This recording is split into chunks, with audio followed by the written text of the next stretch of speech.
Hi, I'm Nate Rada. I'm the Youth and Family Program Manager at the Heinz History Center. I'm excited to welcome you to this month's See&Do Family Gallery broadcast. We're in the History Center's newest exhibit, Smithsonian's Portraits of Pittsburgh. This exhibit is a little bit different than most of the exhibits we have at the History Center. It uses art to tell stories about people. Some of the people have lived in Pittsburgh their whole lives. Other people in this exhibit were born here and moved away when they were kids. And still, there was another group of people who were born elsewhere and moved in today. So let's go on into the exhibit, and I'll tell you a little bit more as we're getting closer to our person. So we have all sorts of different people represented in the exhibit. We have industry leaders, we have athletes, we have change agents, we have people from all different walks of life. Some of the most interesting to me people, I think, are like the jazz musicians, and we have naturalists too. But today we're gonna focus on Rachel Carson. So we have a portrait of her by an artist named Alfred Eisenstock, and I'm almost there, and I can show you in just a second.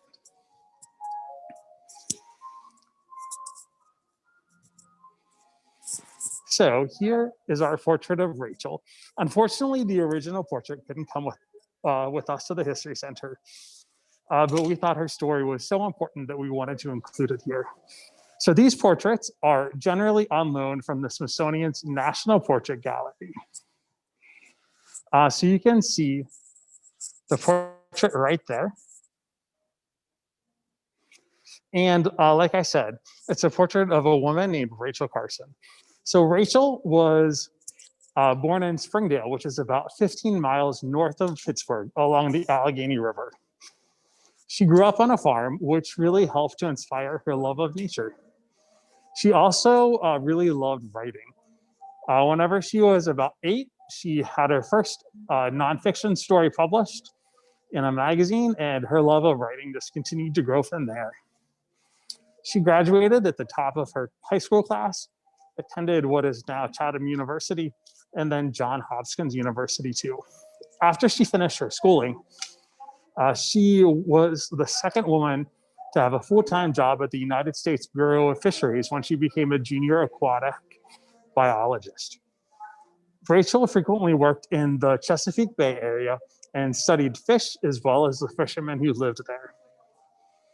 While Rachel was with the Bureau of Fisheries, another part of her job, besides studying fish and people, was writing about national wildlife refuges, public lands controlled by the federal government that allowed birds, fish, and plants to grow mostly unbothered by people. In fact, she eventually became the editor-in-chief for publications for the Bureau. So we have some guests today to help us understand a little bit more about Rachel's story. So I'm gonna throw things over to Ms. Carrie Ann and Dr. Candace from the Citizen Science Lab.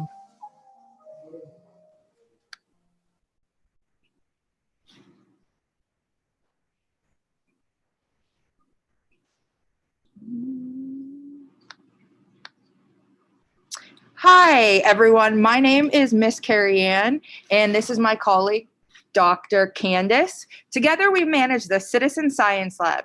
Here at the Citizen Science Lab, we support curious people who enjoy engaging in scientific activities and having fun.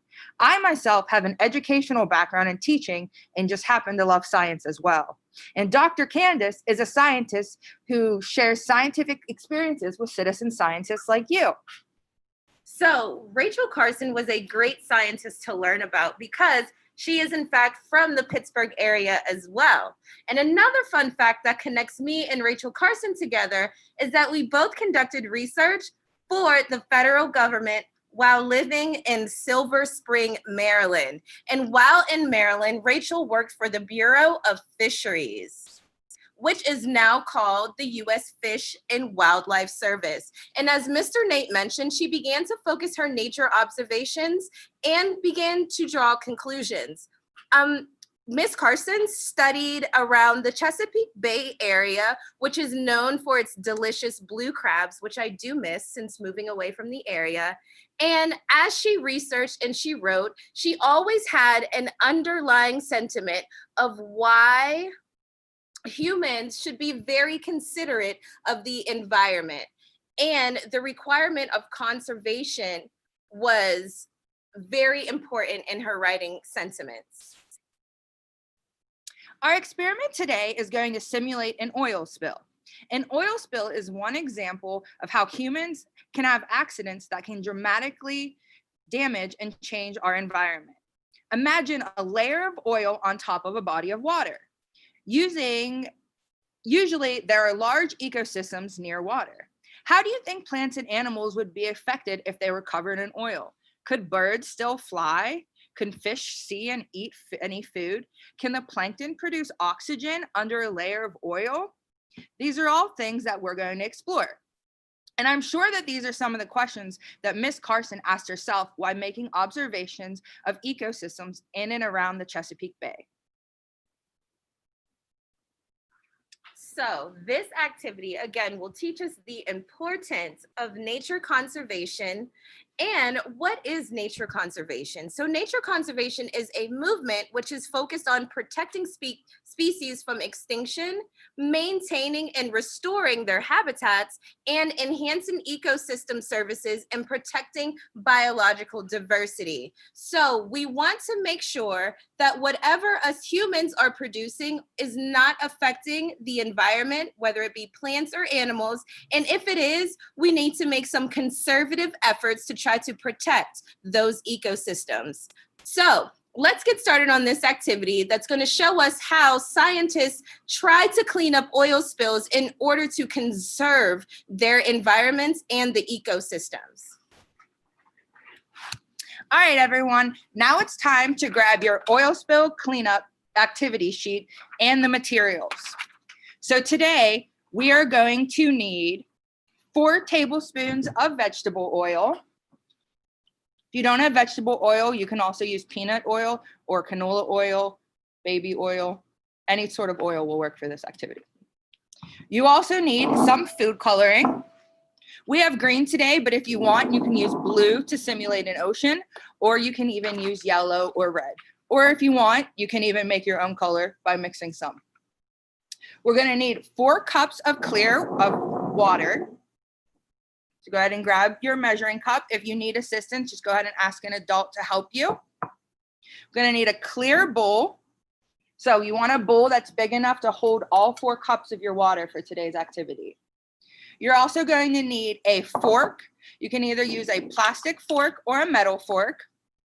1 craft stick that you're going to break into 1-inch pieces. When we broke up our craft stick, we actually got 3 pieces. You're also going to want to have a 1-inch piece of cardboard, a 1-inch piece of paper towel, and you can use a sponge and a cotton ball. And also you're going to want some dishwashing detergent, such as Dawn or any other color dishwashing liquid. So right now what's going to happen is we're going to switch over the camera so you can see the activity and do it along with Dr. Candace.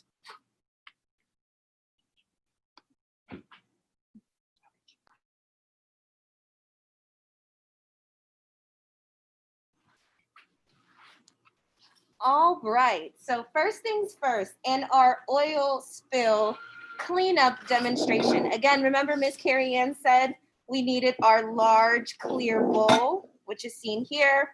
Oil, of course, water, food coloring, a smaller cup, a fork, and then our cardboard, cotton balls, or sponges, or other items that we're gonna use to try to clean up our oil spill. So, first things first, we're going to add our water into our bowl.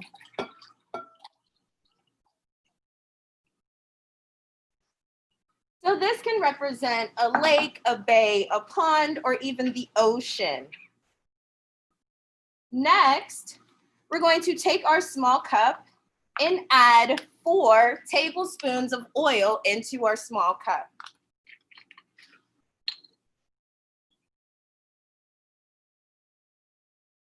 One, 2, 3, and 4.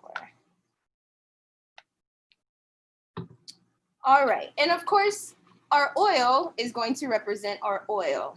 But when we have oil spills, oil just isn't plain oil. It has a lot of chemicals mixed into it as well that can also harm our environment. So to represent the chemicals that are mixed into the oil, we are going to add 2 to 3 drops of any color food coloring of your choice into the oil.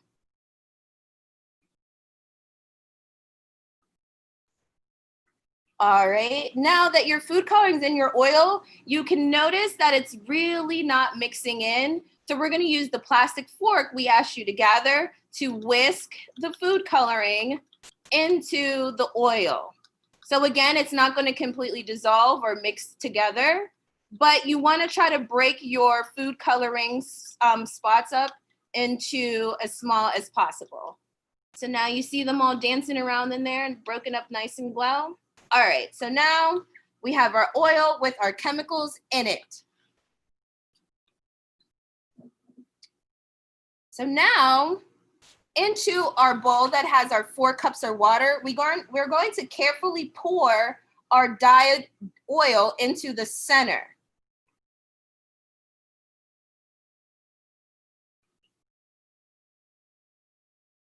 And as you're pouring, remember to make observations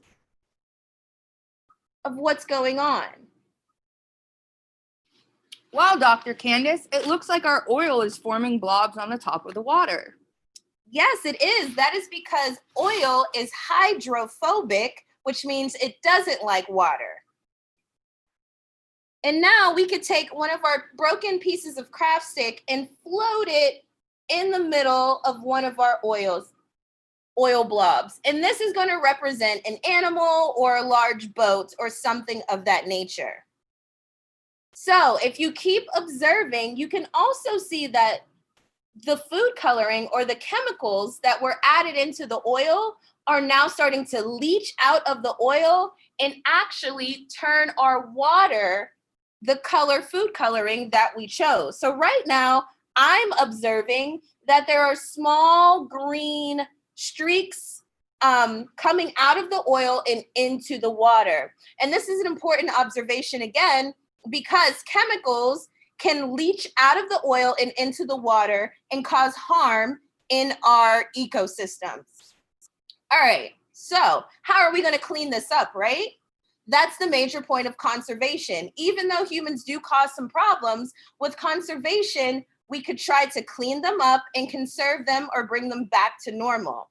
So this is why we ask you to grab paper, towels, cardboard, even sponges, or cotton balls. So what I want you guys to do is try to clean up your oil spill using all the materials that you've gathered from the house. You can either go ahead and gather some more things that aren't even on this list.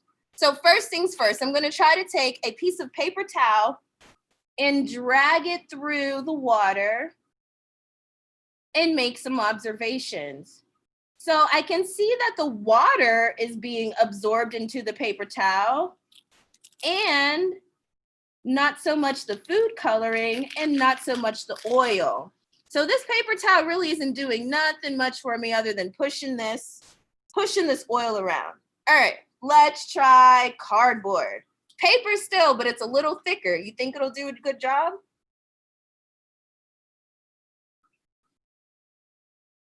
All right, nope, it's still pushing that oil around and the oil's still resting on the top of the water. So that's not doing it either. So you guys can keep going and trying all different materials that you gathered around the house to see if you can clean up this oil. Going in with some cotton now. Cotton's really absorbent, right? So it should absorb. Well, it is catching some of the oil. So this was a better material than the paper and the cardboard. But again, I still have this huge oil slick on top of my water. All right, and let's try a sponge. Whoa. The oil is actually retreating or backing away from the sponge. So that's not really going to help us absorb any oil. All right, so now that we've tried most of our other ways to clean up our oil spill, now we are going to try a detergent. And detergents are special because they allow hydrophobic and hydrophilic molecules to mix together. So right now the oil is hydrophobic and sitting on top, and the water is hydrophilic, and they're not mixing. So in order to properly clean this oil up, we're going to have to use a detergent. So go ahead and grab your detergent, which is one of the materials we asked you to gather. And this happens really quickly, so pay attention. But if you just put a few small drops in the center of your bowl, you can watch your oil quickly disperse. So do you see how after you added your detergent, your oil broke up into very, very small bubbles and not that big, huge oil slick that was sitting on top? And now it is easy to gather and absorb using those other absorbent materials now that it is mixing with the water.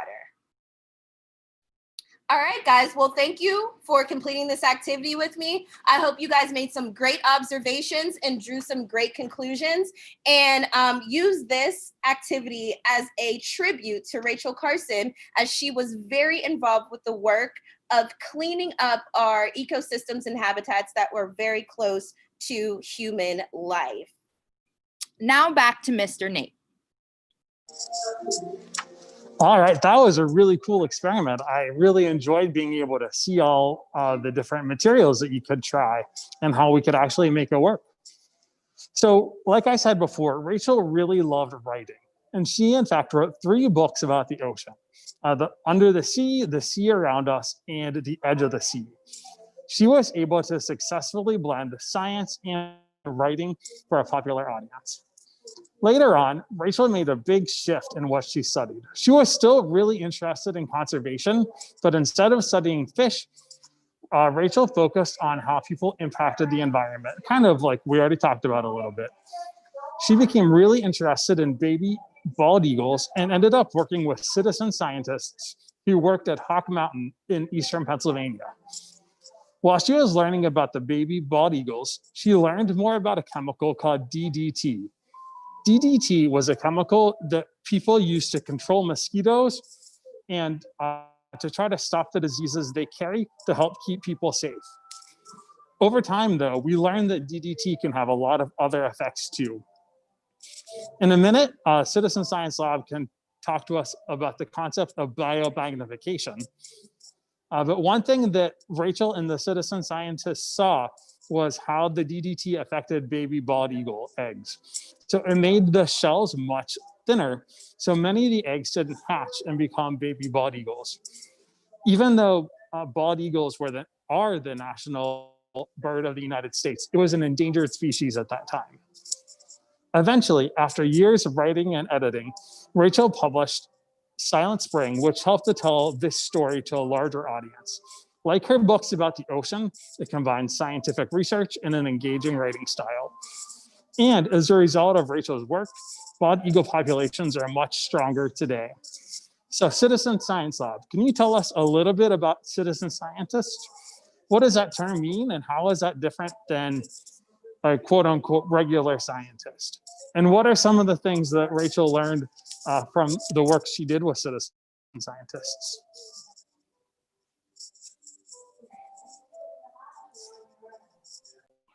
So, citizen scientists are community members like yourselves that are interested in gathering knowledge to share with professional scientists to help them draw conclusions and make changes in the world. Specifically, we're talking about nature and the environment. So Rachel Carson was very much into listening to common people around her that lived in the same environments that she did, and would ask them questions or have them make observations as citizen scientists. Then she would take their observations, as they were so much more broad and more diverse than just her observations alone. Then you can pool or bring together all these observations and draw a true picture or come to a true conclusion of what's going on in the environment or the space around you. So citizen scientists are very important. And today I know that NOAA, or the National Association for Air and Oceanography, they currently have a project where citizen scientists can collect data on their own and submit it to NOAA.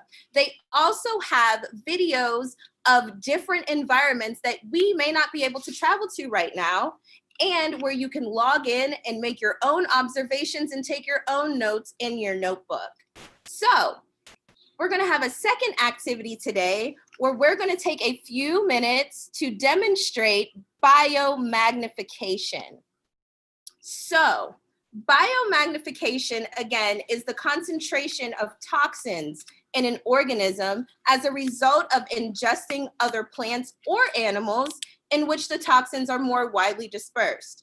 And in our activity today, our ecosystem is going to consist of algae, zooplankton, fish, and birds.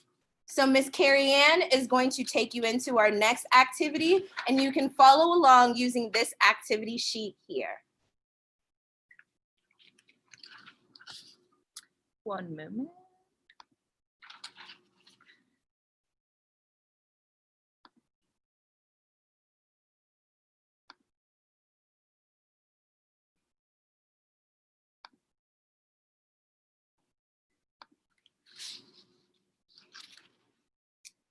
Hi, everyone. So you want to make sure that you have your activity sheet for today.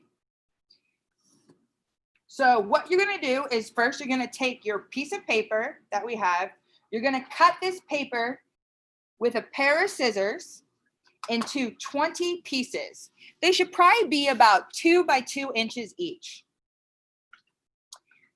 Once you have all your paper cut up, you're going to take one piece of paper and write a B on it. This B is going to stand for a bird. Next, you want to take 3 pieces of paper and write an F on them. These are going to stand for your fish.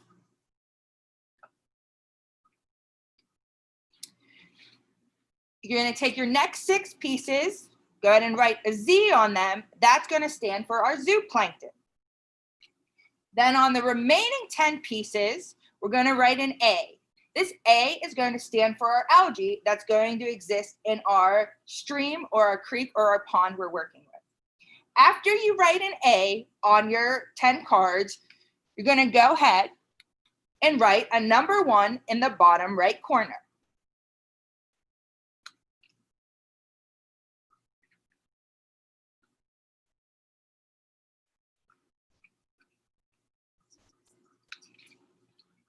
These numbers represent the DDT, which was a pesticide that was very common back in the day that Rachel Carson and the citizen scientists were actually looking at.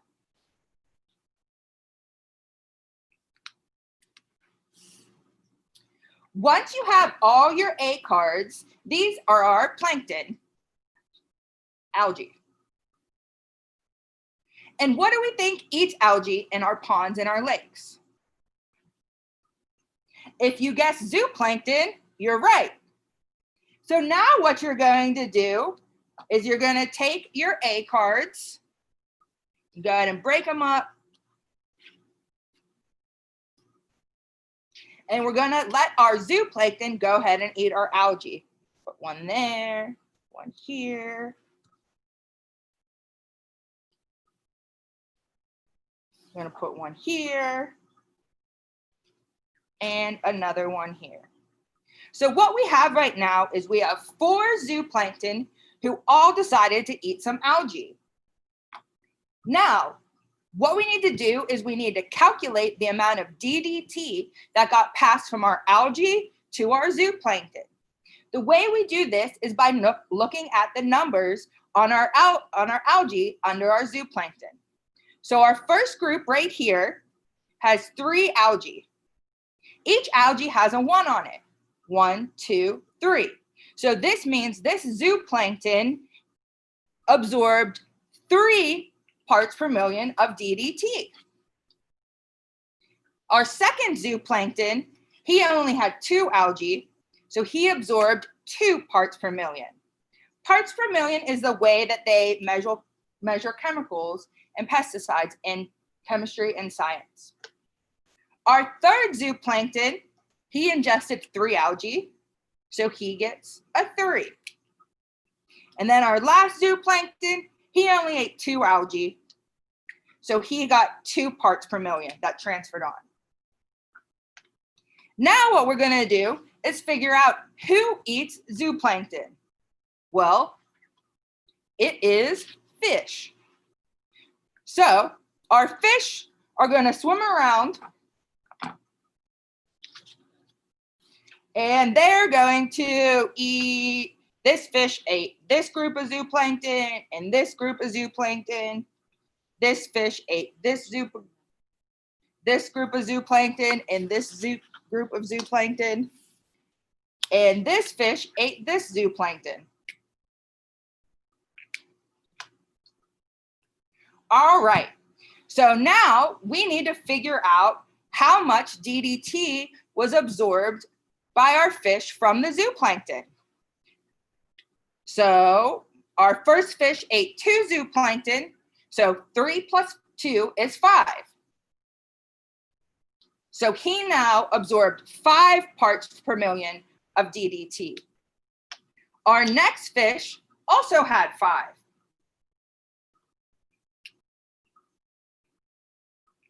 And our last fish only had 1. Then, since we're in an ecosystem and along the food cycle, there's going to be 1 more animal that ingests the fish. That's going to be our bird. Our bird was really hungry that day, so he decided to eat this group of fish and this group of fish. He let this fish go because he wasn't able to catch him because he got full. So now, just like we did before, we need to calculate our concentration of DDT. So we're going to add up our 2 fish concentrations, 5 and 5, which gives us 10. So our bird now ingested 10 parts per million of DDT. So you want to go ahead and make observations and conclusions. Like we said before, DDT is a very harmful pesticide for algae, zooplankton, fish, birds, all sorts of organisms. And what the biomagnification showed us is that as an organism ingests other organisms, that amount of DDT gets magnified or enlarges because it absorbs the amount that they absorbed. And now we're going to go back to Mr. Nate so he can talk more about Miss Carson. All right, thanks for showing that visual for us. I think that was really cool and really helpful to help us understand how it can just grow. So throughout her career, like we've mentioned a couple of times, Rachel found ways to connect her 2 loves of nature and writing. One of my favorite things that Rachel wrote was a book called The Sense of Wonder. Part of her research about the ocean took place on the coast of Maine. Her great nephew, Roger, would sometimes visit, and the 2 of them would play on the rocky beaches or in the woods and enjoy the world around them. The Sense of Wonder includes stories of their adventures together and her ideas about how adults should encourage curiosity about the world around us for kids. Towards the end of the book, she wrote a passage that I'm going to read right now to make sure I get it correct. Rachel wrote, "If I had any influence with the good fairy who was supposed to preside over the christening of all children, I should ask her to gift each child in the world a sense of wonder so indestructible that it would last throughout their entire life." So, Citizen Science Lab, do you have any suggestions on how we could grow a sense of wonder about the world around us? Yes, of course we do. Again, Rachel Carson was a great supporter of citizen scientists. And guess what? We named our lab the Citizen Science Lab. So our goal here at the Citizen Science Lab is to have all citizens, including yourself, become familiar with gathering data and making conclusions and adding information to help our world become better. So as a citizen scientist, you can take your Rachel Carson inspiration and begin what we call nature journaling. So you have an activity sheet for this as well, but nature journaling is rather simple. So first, all you need is a pen or a pencil, a designated notebook, which means a notebook especially for your outside observations. And then you're going to need something to color with. So whether that be crayons or colored pencils. Then what's most important is to just open up your sense of curiosity. So if you take a step outside of your front door, just one step, and look around, if anything draws on your curiosity, take a few steps in that direction, but make sure you're making observations. And to make the best observations, we have to use multiple senses. So we could have our sense of sight using to make an observation. We can make a hearing observation, hear what noises or what certain calls are the birds making today? Were they different from tomorrow? We could use our sense of smell. Now the leaves are starting to turn orange and they might fall, and everybody knows that smell of browning leaves. We could also use our sense of touch. So if you find or spot a rock that you've never seen before, and this one is weirdly smooth, unlike the other ones, which are very rough and jagged in texture, then those are great observations to use as well. So remember, as a citizen scientist, to go out in the world and use all 5 of your senses to make observations. Then after you make these observations, we have to record them, which is the most important part in journaling. So what you want to do is write down what you hear or see or feel. But also with writing these down, you can also draw pictures. So pictures are very important in gathering data. A lot of professional scientists make graphs, and those are just fancy kinds of pictures to tell us what's going on instead of just reading a boring paragraph or series of sentences. So make sure that in your notebook, after your observation of whatever you're looking at, go ahead and try to draw a picture. And I bet you that picture is going to speak more than 1,000 words and more than you could write down.